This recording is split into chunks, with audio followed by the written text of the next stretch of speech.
François Ruffin, député de la Somme, groupe La France Insoumise à l'Assemblée nationale. Bonjour François Ruffin. Bonjour. Ça va? Ça Vous va. allez bien? Le déconfinement, ça se passe bien?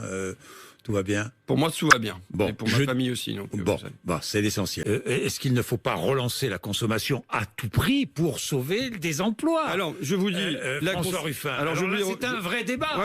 C'est un vrai débat. Alors écoutez, Oui. j'étais hier avec des entrepreneurs du bâtiment. Oui. S'il faut relancer la consommation, s'il faut relancer l'emploi, par exemple, eh bien, il nous faut un grand plan sur le logement. Un grand plan logement et bureau aussi, pour qu'on cesse d'avoir 8 millions de passoires thermiques en France. Il nous faut un immense plan là-dessus. Et de cette manière-là, vous réglez des problèmes d'emploi dans l'immédiat, mais vous réglez un problème écologique dans la durée parce que vous cessez de d'avoir des logements qui diffusent des émissions de CO2 tous azimuts. Oui. Et vous avez un apport social puisque dans la durée, les locataires ou les propriétaires de ces logements-là, les habitants de ces logements-là, n'auront plus des factures de gaz et d'électricité à payer qui sont... Vous n'êtes pas un défenseur, vous êtes écologiste dans l'âme, mais vous n'êtes pas un défenseur de la décroissance. En tout cas, moi, mon slogan, vous savez, c'est consommer moins, répartir mieux. Oui. Oui, je pense qu'il y a la nécessité de consommer moins, mais ça dépend moins de quoi. Et il y a la nécessité surtout de répartir mieux.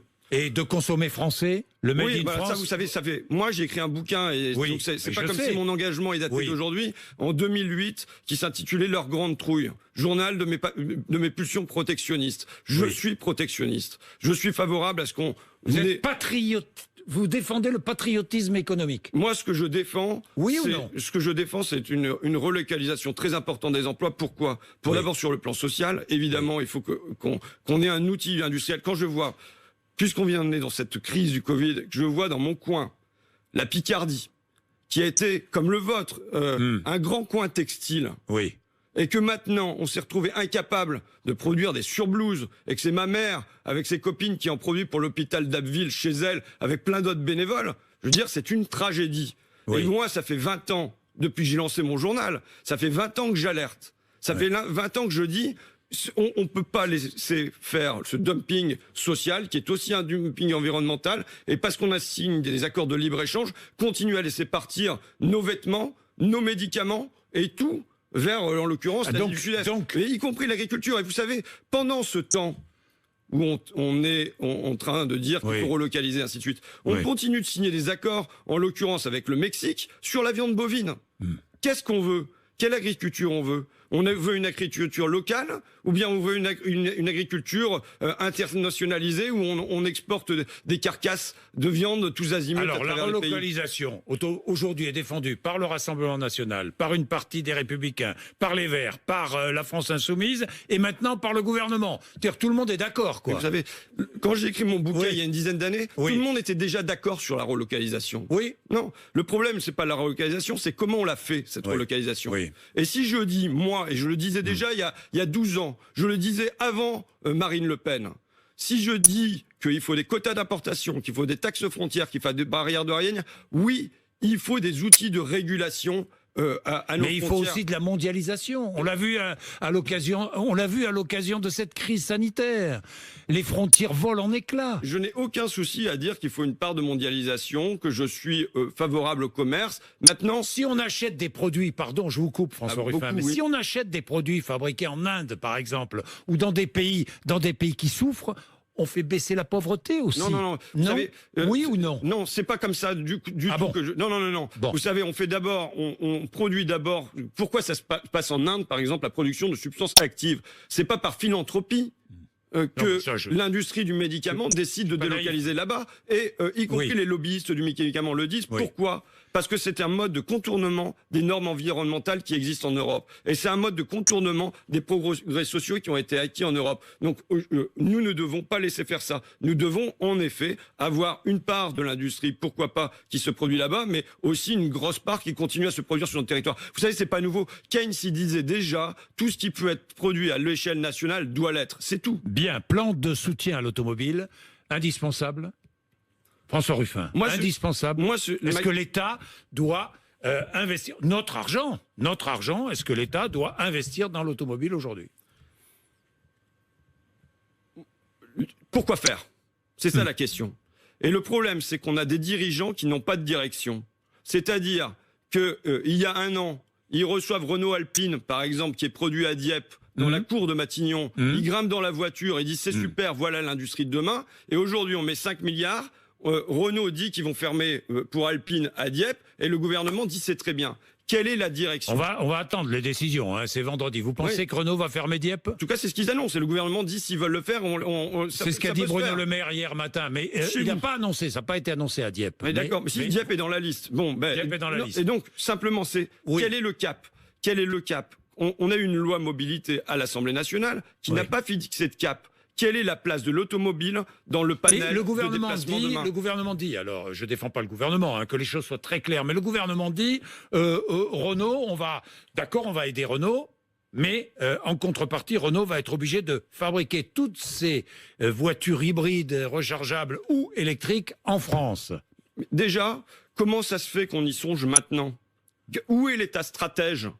Pour que, depuis des décennies qu'on sait qu'il y a un problème avec l'industrie automobile, ça soit maintenant qu'on est dans le mur, qu'on se réveille. Ensuite, là aujourd'hui, il y a une réunion de Macron. Et moi, je ne suis pas d'accord pour que Macron se réunisse avec les capitaines d'industrie de l'automobile, et tout seul. Et qu'un autre jour, il va aller rencontrer Greenpeace, il va rencontrer la Fondation Nicolas Hulot, il va rencontrer la France Nature Environnement. C'est pas possible de fonctionner comme ça. Il faut mettre tout le monde autour de la table pour savoir demain quelle mobilité on veut dans le pays, quelle place pour les trains, quelle place pour les modes doux, quelle place pour l'automobile dans demain. Et donc, ça peut pas être une gestion au cas par cas. Enfin, vous dites ça. Moi, j'ai adressé sur le fait que la condition, ça va être que ça soit produit en France. J'ai adressé, il y a maintenant plus de 6 mois, en novembre 2019, une question au gouvernement auquel il ne m'a toujours pas répondu. Sur Valeo. Puisque Macron seront sur un site Valeo aujourd'hui. Oui. Hein, j'ai demandé comment ça se fait que l'usine d'Amiens avait un grand centre de recherche et développement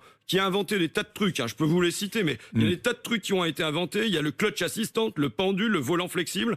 Et tout ça part en Corée pour être produit, à Mondovì en Italie ou part en Turquie.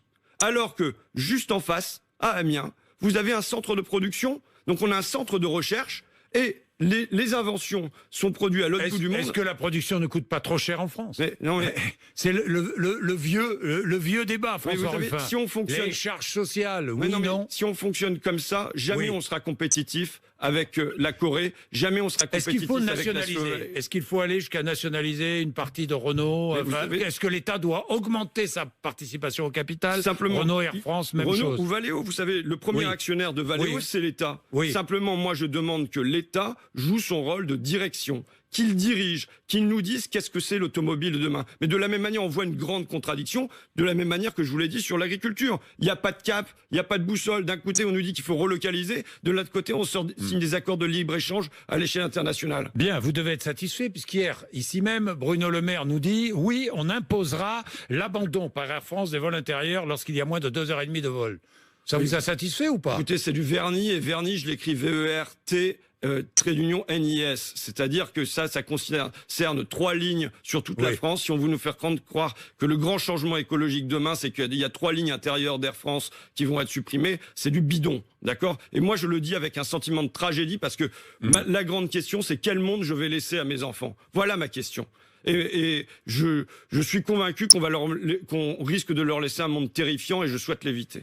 Bien, François Ruffin, vous avez vu ces rencontres, ces coups de téléphone d'Emmanuel Macron, je ne sais pas moi, à beaucoup, il vous a pas appelé. Non, il m'a pas appelé. Mais vous savez, vous savez, Monsieur Bourdin, je vous dis la vérité, je viens pas pour parler de ça, je viens pour parler des femmes de ménage. Ouais. Vous savez. Alors, parlez-moi des femmes. Non, mais je sais que vous allez déposer une proposition de loi. Je le sais. Il y a des choses sur lesquelles je suis engagé dans ma conscience et dans mon ventre. Je vous parlerai des présidentielles, mais les femmes de ménage qui vont être prioritaires. Allez-y.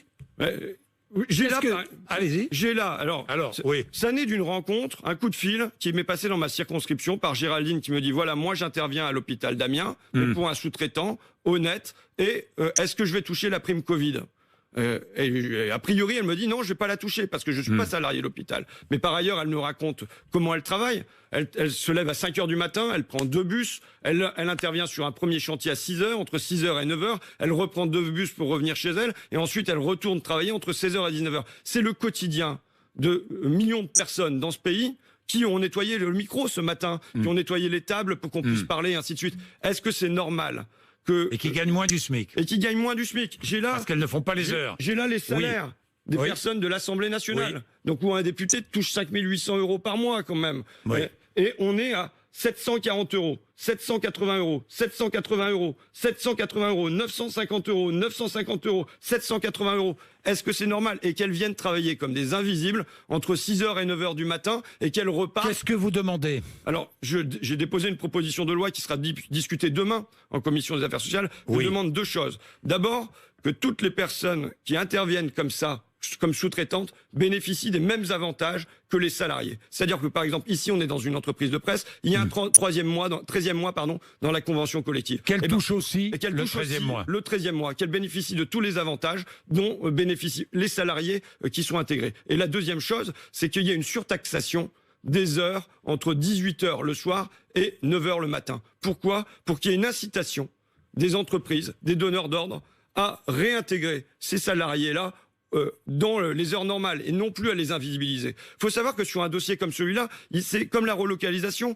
il y a grosso modo un accord général. J'ai eu des patrons, y compris le patron des patrons de la propreté, de la Fédération des entreprises de propreté, qui est d'accord sur ça. Maintenant, il faut qu'il y ait une loi qui arrive et qui servent de point d'appui à toutes les bonnes volontés qui veulent améliorer un peu ce qu'Emmanuel Macron a évoqué longuement dans ses discours en disant que voilà, ils étaient ceux qui avaient tenu le pays pendant ce temps-là. Donc il faut que ça se traduise aujourd'hui et que ça se traduise par des lois. Bien, François Ruffin, avant de revenir sur Emmanuel Macron et la politique politicienne, François Ruffin, Camélia Jordana, vous avez vu ce débat autour de ces déclarations, n'est-ce pas un peu facile, un raccourci de sa part, non? J'ai pas vu. Vous n'avez pas vu, vous n'avez pas suivi, sans recul? Non, j'ai rien vu. Rien vu. J'ai rien vu. Alors bon, je sais pas. Sur les flics, non. Les flics, hein? Est-ce que vous avez peur quand vous rencontrez un policier? Non, c'est ce qu'elle dit. Elle dit qu'on peut avoir peur.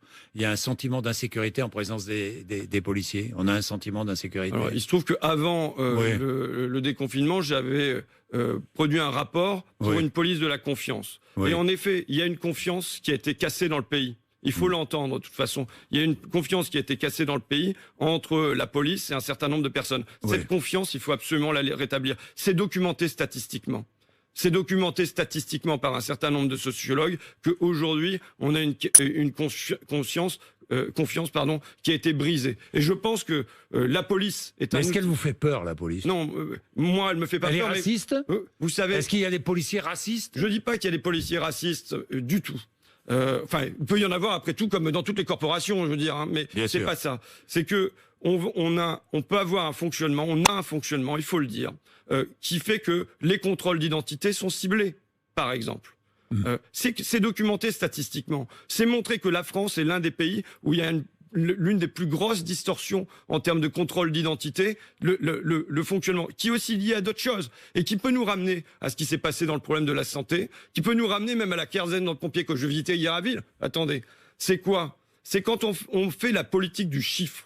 Quand aujourd'hui, on nous parle d'optimisation, de rationalisation, d'efficience, et que c'est avec ça qu'on fonctionne, qu'on enjoint aux policiers de faire du contrôle, de ramener des statistiques, de faire des petits bâtons. Le policier est obligé de contrôler, non? Non. François Ruffin, non? Il peut y avoir une part... Les rodéos, que vous connaissez bien, il y en a partout, à la ville comme à la campagne. Les rodéos, en l'occurrence, c'est pas du contrôle, c'est de l'intervention. S'il y a des choses qui... Il faut bien donner un sentiment d'insécurité aux dealers, aussi aux délinquants. Mais c'est une chose, mais c'est pas... Là, vous confondez deux choses, monsieur Bourdin, si je peux me permettre. C'est l'intervention lorsqu'il y a une infraction. Oui. Et évidemment qu'il doit y avoir intervention lorsqu'il y a une infraction et le contrôle d'identité sur des gens qui se baladent dans la rue et qui n'ont rien fait, en l'occurrence. François Ruffin, oui, je disais tout à l'heure, Emmanuel Macron appelle tout le monde, hein, Philippe de Villiers, Jean-Marie Bigard, Éric Zemmour, il rencontre Didier Raoult, donc pas vous, il ne vous a pas... Non. Vous êtes une voix un peu discordante, un peu iconoclaste. Est-ce que vous pouvez affirmer ce matin que vous ne serez pas candidat à la présidentielle de 2022? Il paraît qu'il a peur d'un candidat qui serait un peu différent. Est-ce que vous pouvez l'affirmer ce matin? Non. Non, je laisse la porte ouverte. Je laisse la porte ouverte à ce qui peut se passer dans le pays. Et si jamais, je l'ai déjà dit, mais si jamais c'est moi qui dois ramasser le drapeau, j'irai ramasser le drapeau. Ça ne veut pas dire que je me lève tous les matins en me rasant mal parce que je me fais égratigner. Oui, en plus, on se rase toujours mal le matin. Donc voilà. Donc c'est pas ça du tout. Je suis pas du tout. Avec inquiétude, je me dis parfois Certains disent même, voilà un homme qui pourrait faire le lien entre l'extrême gauche et l'extrême droite. Vous savez, moi, je suis de gauche. Je le dis, je l'ai dit et je l'ai répété tout le temps, je suis de gauche. C'est-à-dire que je suis un partageux. Je suis pour le partage. Je considère que notre société, elle vit dans une indécence. Une indécence qui est celle des femmes de ménage, c'est l'indécence par le bas. Une vie de galère pour un salaire de misère. Et c'est pareil pour les auxiliaires de vie sociale, c'est pareil pour les assistantes maternelles, c'est pareil pour des millions de personnes dans ce pays. Et il y a une indécence par le haut. Oui, quand il y a des milliards qui sont gagnés, y compris pendant la crise, il y a une indécence et ce sont les nouveaux seigneurs et ils sont servis. Moi, voilà ma matrice, voilà ce qui me motive, voilà ce qui fait que je me lève le matin. C'est pas 2022 et c'est pas aller chercher. À l'occasion, si l'occasion se présente, vous serez là. Si jamais il y a nécessité, si jamais le drapeau est à terre et qu'il faut le ramasser et que pour le partage, eh bien, je dois être l'une des personnes qui. Maintenant, moi, mon objectif, c'est juste. Et franchement, je pense pas être aujourd'hui l'homme de ça, mais c'est pas grave. Mais moi, mon objectif, c'est d'ouvrir un chemin d'espérance entre l'extrême droite et l'extrême argent. C'est d'ouvrir un chemin d'espérance entre Macron et Le Pen. Et pour ça, je me bagarrais. Ouais. Je me bagarrais pour que les femmes de ménage, elles puissent espérer que demain, il y ait un vivre mieux pour elles dans ce pays. Et pour mes gosses, pour que demain, ils puissent espérer vivre sans que l'eau soit imbuvable, l'air irrespirable et la vie invivable. Merci François Ruffin, 8h54.